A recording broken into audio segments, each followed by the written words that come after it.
So when we start talking about a high-level delivery and some of the components that make up the stride pattern involved in that delivery, Zach Greinke is a guy that we use a lot to kind of demonstrate this. One of the reasons I like using Greinke is because he's obviously a guy that a lot of people can relate to in size. You know, he's not overwhelmingly large, or he doesn't do anything too funky.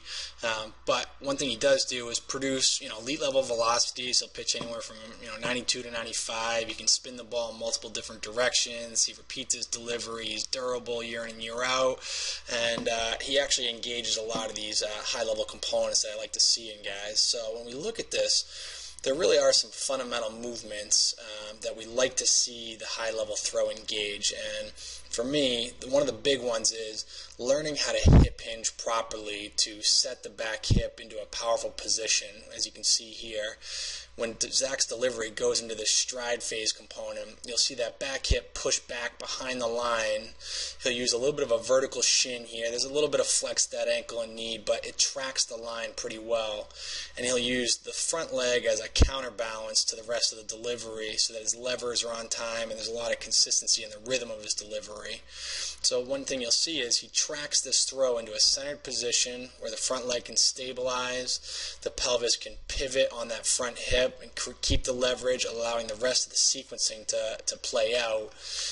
And so that rotation can unfold into extension, into release, into a full deceleration where that hip will continue to turn down in on that front hip, so that way you have the full flexion and internal rotation to take a lot of the stress off the arm and the elbow, or the shoulder and the elbow.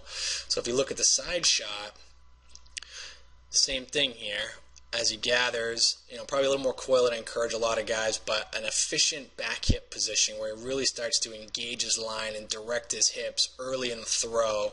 And you'll notice that he's doing this by way of the back leg, where he's got a strong ankle, knee, and hip relationship that's creating force towards his target line, and the front leg is not reaching for that target, where it's staying in an internally rotated position and keeping that pelvis leveraged into that back hip. So as the stride unfolds, there's a nice rhythm to the stride expanding, where there's some good adductor length in engaging this stride, and there's some good glute control to hold this pelvis in place.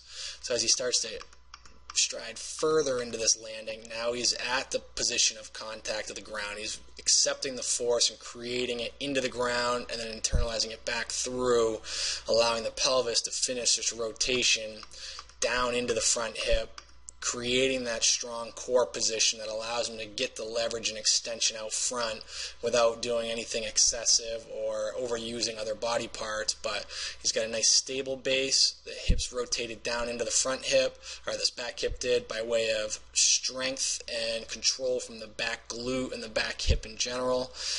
And as he finishes the throw off, that front leg accepts a lot of the deceleration forces and allows him to finish under control.